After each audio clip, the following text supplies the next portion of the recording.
બનાસકાંઠાના તમામ કાર્યકર્તાઓને બેઠા નેતાઓને અર્પણ કરી એમનો આભાર માનું. ઝાડ બહુ મોટું થાય, ખૂબ સરસ છાંયડો આપે, મીઠા મધુર ફળ આપે, પણ એ ઝાડનું મહત્વ પેલા મૂળ હોય છે. મૂળ પોષણ આપે તો જ એ ઝાડ મોટું થાય, છાંયડો આપે અને ફળ આપી શકે. એમ નેતા ગમે તેટલો મોટો થાય, વ્યક્તિ વિજયના પંથે જાય, પણ એનો યશ એ જે પેલા ઝાડના મૂળ એમ સ્થાનિક કાર્યકર્તાઓ અને નેતાઓ. ગેનીબેન એ આપણું પ્રતીક હતા. ખૂબ અભિનંદન આપું છું એમને. પણ સાથોસાથ આ વિજય એક બનાસકાંઠાના કાર્યકર્તા અને નેતાનો છે જેણે ખાનદાનીથી કામ કર્યું. સૌને અભિનંદન આપું છું. અને ભાગ્યે જ આવી સમજણ જોવા મળે. આ છે ને માઇક, એના બહુ પ્રોબ્લેમ હોય. મને અમિતભાઈ કહેતા હતા કે વાઇફ ના હોય, મને તો ખબર નથી. માઇક અને વાઇફ કે બેના બહુ પ્રોબ્લેમ. આ જિલ્લાના નેતાઓને નમન કરું છું. તમારી સમજણને અભિનંદન આપું છું કે નેતાઓએ એક સુરે કહ્યું કે અમારે કોઈને ભાષણ આપવા નથી, અમે રોજ બોલીએ છીએ બહારથી આવેલા. આ નેતાઓની સૂઝને અભિનંદન. આ બધા આગલી રોમાં બેઠા છે, સરસ લાંબુ મોટું ભાષણ કરી શકે એવી ક્ષમતા વાળા તો છે, સરસ બોલી શકે એવા. અને બધાએ ભાષણ કર્યું હોત અને પછી છેલ્લે મારે મુકુલજીને બોલવાનું આવ્યું હોત તો એ વખતે અમારી તમારી હાલત શું હોત? એ નેતાઓનો પણ ખૂબ આભાર માનું છું. એઆઈસીસીના સિનિયર મોસ્ટ મહામંત્રી પ્રભારી મુકુલ વાસનિકજીએ આ ચૂંટણી દરમિયાન જ્યારે જ્યાં કહ્યું ત્યાં એઆઈસીસીમાં એ કહ્યું એમાં અડીખમ રીતે આપણને મદદ કરી છે. ત્યારે આજના જાહેર મંચ ઉપરથી મુકુલ વાસનિકજીનો પણ ખૂબ હૃદયપૂર્વક આભાર. ગેનીબેનની સમાજ સેવાની એક છાપ. અન્યાય થાય તો અન્યાય કરનારો ગમે તેવો મોટો અધિકારી હોય, પણ એની સામે ઝાંસીની રાણી બનીને ઉભા રહીને લડતા હતા. કાર્યકર્તાએ આ શીખવાની જરૂર છે. મને ગૌરવ છે, હમણાં આપણા પ્રદેશ કોંગ્રેસ સમિતિ ઉપર પેલા અંધારામાં ભાજપ વાળા 4 વાગે નુકસાન કરી ગયો, પછી વેતો કર્યો SMS અને કે અમે ફરી પાછા આવીએ છીએ. માત્ર ખબર પડી અને સેંકડો કાર્યકર્તાઓ વગર બોલાવે પ્રદેશ સમિતિ આવ્યા અને મજબૂતીથી ભાજપનો સામનો કરીને એને ભગાડ્યા. આ કોંગ્રેસની તાકાત. ત્યારે રાહુલજીનો પણ આભાર કે અમદાવાદમાં આ ઘટના બની તો કાર્યકર્તાઓને પ્રોત્સાહિત કરવા માટે ખાસ પ્રદેશ કોંગ્રેસ સમિતિ તરત રાહુલ ગાંધીજી પહોંચ્યા. એમનો પણ હું ખૂબ આભાર માનું છું. અને બીજો આભાર બનાસકાંઠાની જનતાનો ખૂબ દિલથી આભાર માનું. બનાસકાંઠાના એક બાજુ બનાસની બેંક ને બીજી બાજુ બનાસની બેંક. બેંક ને મૂકી મેં બાજુમાં અને બેન ને માથે ચડાવી. આ બનાસકાંઠામાં સમજણ. હમણાં રાહુલ ગાંધીજી આવ્યા ત્યારે શું કહ્યું હતું કે દો ઘોડે હોતે हैं, एक रेस का एक शादी का છે. લગન એક રેસનો ઘોડો અને એક લગ્નનો ઘોડો. પણ યાદ રાખજો જરૂર બેયની છે. રેસના ઘોડાની જરૂર છે અને લગ્ન કરીએ ત્યારે ગધડા ઉપર ન ચડાય છે. લગ્નના ઘોડાની જરૂર તો છે પણ લગ્નનો રેસમાં ન વપરાય અને રેસનો ઘોડો લગ્નમાં ન વપરાય. આટલું ધ્યાન રાખવું. આ બનાસની જનતાએ એનું ધ્યાન રાખ્યું છે, એટલે બનાસકાંઠાની જનતાનો આભાર માનું છું કે આ રેસમાં ચાલે એવી ગેનીબેન પાર્લામેન્ટમાં શોભે એવી ગેનીબેન અને પાર્લામેન્ટમાં મોકલી છે. અને એમની સામે જે ઉમેદવાર એ આપણા કોંગ્રેસના એક વખત ધારાસભ્ય રહ્યા ગલભા કાકા, એની પૌત્રી છે, એટલે એ સંસદમાં ચાલે નહીં, પણ એની ડેરીમાં જેની ગલભા કાકાની મહેનત હતી એ ડેરીના ચેરપર્સન તરીકે તો ચાલે હો, ચાલે ને. અને ગલભા કાકાએ ઊભી કરી હતી ડેરી. હું આ જાહેર મંચ પરથી શંકરભાઈ ચૌધરીને વિનંતી કરું છું કે ઋણ ઉતારો.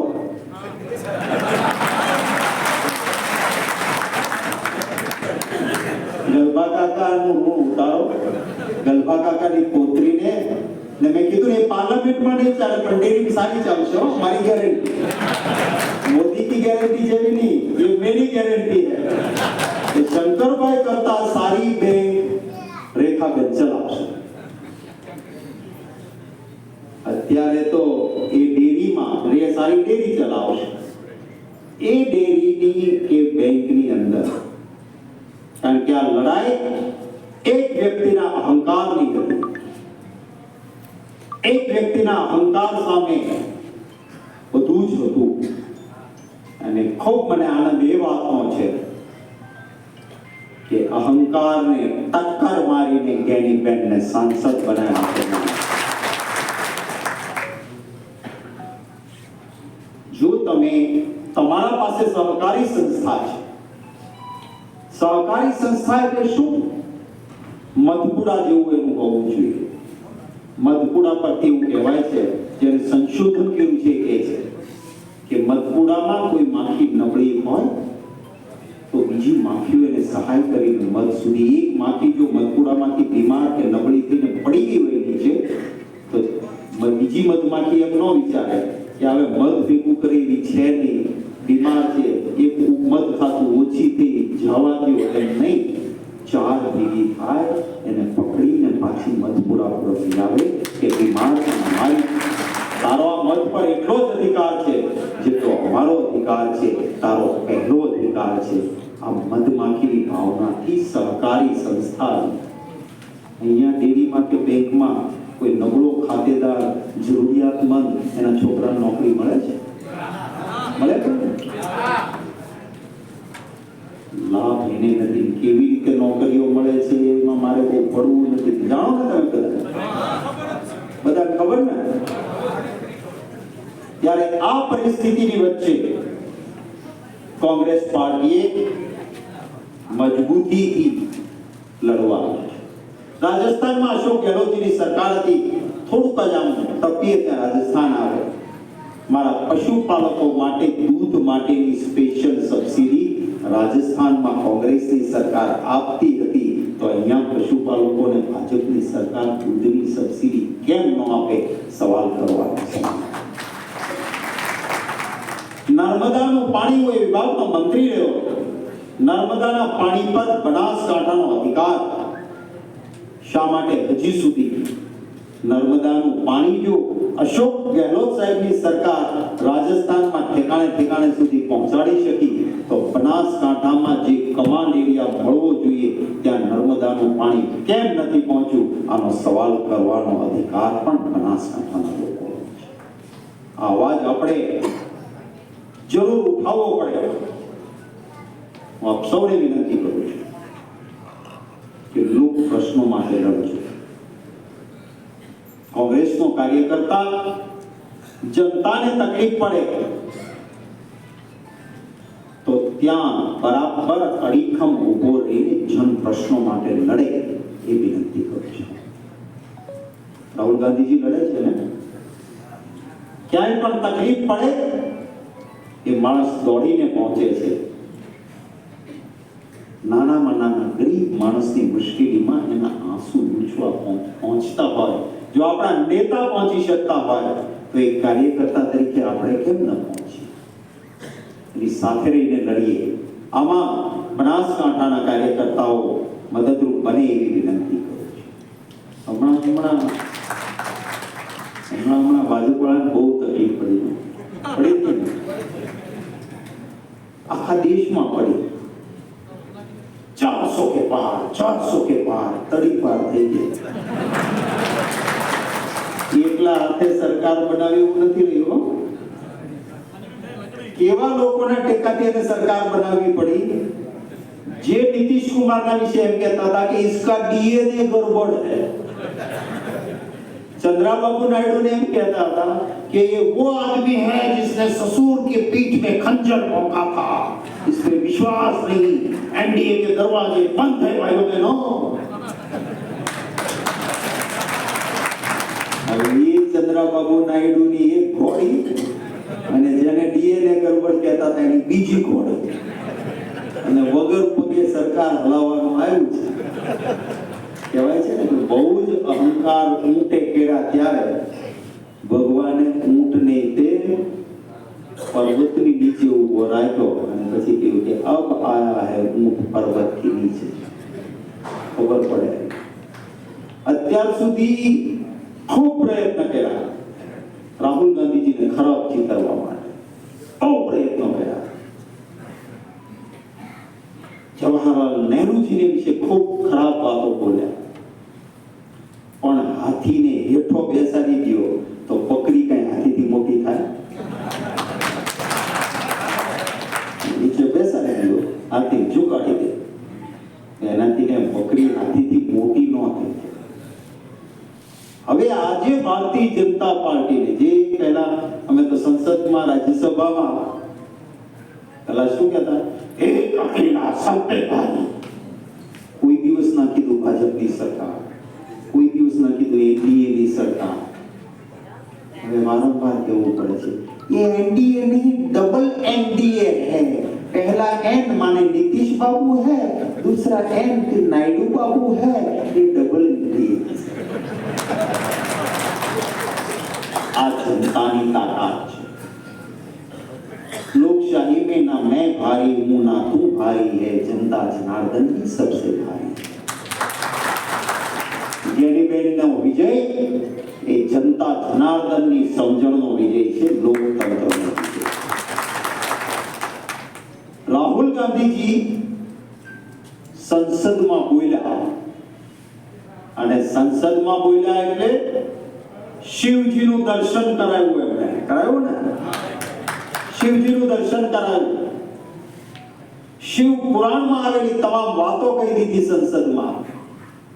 અભય મુદ્રા, આપણો પંજો છે ને, અભય મુદ્રા, એનો વિસ્તારથી વર્ણન કર્યું. તમામ ધર્મોની વાત કરી, નાનકજીને પણ યાદ કર્યા.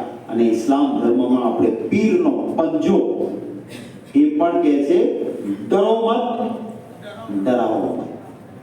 આ બધા ધર્મની વ્યાખ્યા કરી દીધી. અને એ પછી કહ્યું એમણે શિવજીની બધી જ વાતો કર્યા પછી કહ્યું કે તમે ભાજપવાળા હિન્દુના ઠેકેદાર બનીને બેઠા છો, અને તમે રોજ હિંસા કરો છો અને હિંસા કરાવો છો. આ હિન્દુ ધર્મ નથી. આટલી વિડીયોને આમથી આમ કાપી લગાડી અને ભાજપિયા ચાલુ પડી ગયા. હિન્દુનું અપમાન, હિન્દુનું અપમાન, હિન્દુનું અપમાન. હિન્દુ ધર્મમાં સર્વોપરી કોણ? આપણા 4 વેદ. અને ચારેય વેદની જવાબદારી કોની પાસે? તો કે જગતગુરુ શંકરાચાર્યજી મહારાજ પાસે ચારેય વેદોની જવાબદારી. હું આપને વિડીયો જોઈતી છે તો મોકલાવીશ. આમ તો પહોંચી ગઈ છે, બધા પહોંચી ને. શંકરાચાર્યજી મહારાજની વિડીયો જોઈ હોય એટલે હાથ ઊંચો કરે, ન જોઈ હોય જોઈ લેજો. બહુ સરસ રીતે જ્યારે શંકરાચાર્યજી મહારાજને કહ્યું, જગતગુરુ શંકરાચાર્યજી મહારાજને પૂછ્યું માઇક મૂકીને કે રાહુલ ગાંધી બોલ્યા છે આ વિશે શું કહેવું છે તમારે? ત્યારે એમણે પહેલો સરસ વાત કરી कि अगर कोई कहता है कि कौवा तुम्हारा कान ले गया तो कौवे के पीछे भागने से पहले देखना चाहिए कि मेरा कान है कि नहीं. અને કેવું કે કાગડો તારો કાન લઈ ગયો એમ કોઈ કહે તો સીધું કાગડાની પાછળ ન ભગે, પહેલા જોવું જોઈએ મારો કાન છે, ન હોય તો પછી કાન લઈ ગયો એમ મનાય. આ વાત કરીને એમણે કીધું કે મેં રાહુલ ગાંધીની આખી સ્પીચ સાંભળી લીધી અને આખી સ્પીચ સાંભળ્યા પછી હું કહું છું કે એક અંશ જેટલું પણ રાહુલ ગાંધીએ હિન્દુઓનું અપમાન નથી કર્યું, હિન્દુઓનું સન્માન કર્યું. આ શંકરાચાર્યજી મહારાજ છે. હવે જે શંકરાચાર્યજીનું મહારાજનું એ ન માને એ હિન્દુ કહેવાય ખરો? शंकराचार्य जी महाराज पर पाछू कहूं कि सही बात कहा है, हिंदू कभी हिंसक नहीं हो सकता. अरे આવી વાત લોકોની વચ્ચે જેને કોણ કરશે? મારો કોંગ્રેસનો કાર્યકર્તા કરે. કારણ કે બોલો હવે બકરું લઈને નીકળેલો આપણા રાજુભાઈ જોશી જેવો સજ્જન બ્રાહ્મણ અને એમાં રસ્તામાં 5 ઠગ મળ્યા અને બકરાનું કૂતરું કરીને પડાવીને ખાઈ ગયા. આ એનું બરાબર અનુકરણ આ ભાજપ વાળા કરે. પણ એમાં વચ્ચે કોઈક શિવાભાઈ ગુડિયા જેવો સજ્જન મળ્યો હોત અને એને હાથ ફેરવી કીધું હોત કે ભાઈ જો આ બકરું છે, આ ઠગ છે હો, તો પેલા 5 હતા એ ભારે પડે પાછી પર સાચું બોલનાર. એમ મારા કોંગ્રેસનો કાર્યકર એક સજ્જનની ભૂમિકામાં જાય અને બકરાનું કૂતરું કરવાના નીકળાની વચ્ચે હાથ ફેરવીને કહે કે આ કૂતરું નથી, આ બકરું છે, જોજો પડાવીને ખાઈ નહીં જાય, એનું ધ્યાન રાખજો. આટલું કામ આપણે કરવાનું. ત્યાં હિન્દુ મુસલમાન કરાવશે, અંદરો અંદર ઝઘડાવશે. मजहब नहीं सिखाता आपस में बैर रखना, हिंदी है हम, वतन है हिंदुस्तान. અને અહીંયાની આ પાલનપુરની તો કેવી પરંપરા હોય છે કે શાસક મુસ્લિમ હોય તો હિન્દુ મંદિરોની ચિંતા કરે. આ પરંપરાઓને કોઈ ખંડિત ન કરે એનું ધ્યાન પણ કોંગ્રેસી મિત્રોએ રાખવું પડશે. ઘણી લાંબી વાતો થઈ ગઈ. આપ સૌને ખૂબ શુભકામનાઓ પાઠવું છું. ફરી વખત આપ સૌનો દિલથી આભાર માનું છું. 10 વર્ષથી જે રેકોર્ડ હતો એ રેકોર્ડને તોડ્યો હોય તો મારા બનાસકાંઠાના મિત્રો અને આખા ગુજરાતના કાર્યકર્તાઓ અને ચૂંટણી લડેલા તમામ ઉમેદવારોને પણ અભિનંદન આપું છું. નહીં તો આપણે એક મુશ્કેલ પરિસ્થિતિમાં લડ્યા. આપણા બેંકના એકાઉન્ટ ફ્રીઝ કર્યા, પૈસા નહોતા, કાર્યકરે ઘરના પૈસા નાખ્યા અને ચૂંટણી લડાવી. બધા જ ઉમેદવારો મક્કમતાથી અહીંયા ચંદનજીભાઈ બેઠા છે. આપણા બેડલક, આપણા કમનસીબ કે થોડામાં તો એ હાર્યા, પરંતુ મક્કમતાથી ચૂંટણી લડ્યા. એક ઉમેદવાર આપણો સહેજ પણ કચાશ રાખ્યા વગર ચૂંટણી લડ્યા. મારા કાર્યકર્તા મિત્રો પણ મક્કમતાથી ચૂંટણી લડ્યા. અને ભાજપ વાળા કહેતા હતા કે કોંગ્રેસ વાળાને તો ઉમેદવાર નહીં મળે, એની ડિપોઝિટ જશે, 5 લાખથી જીતીશું. આ બધા સપના ધૂળમાં મળી ગયા. એનો યશ જતો હોય તો કોંગ્રેસ કાર્યકર્તાઓ અને કોંગ્રેસના નેતાઓ આપણા ઉમેદવારોને જાય છે, એમને અભિનંદન આપું છું. અને છેલ્લી એક અપેક્ષા રાખું છું આપ સૌ પાસે કે તમામ ગામમાં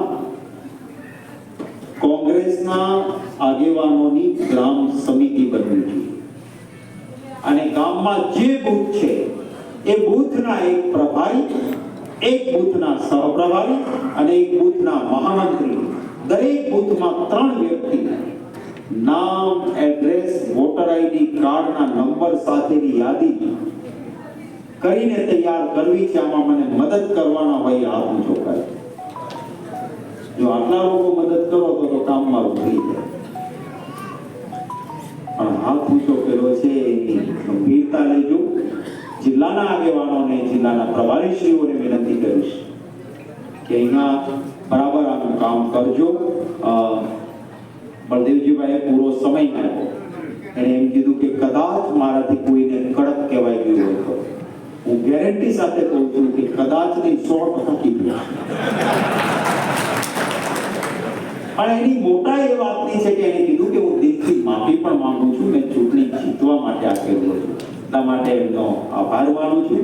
આપ સૌને અભિનંદન પાઠવી, આપ સૌને શુભેચ્છાઓ પાઠવી. માનની મુકુલજી આપણને વાત કરવાના છે, ત્યાં સુધી આપણે આપણા સ્થાન પર બેસી રહીશું.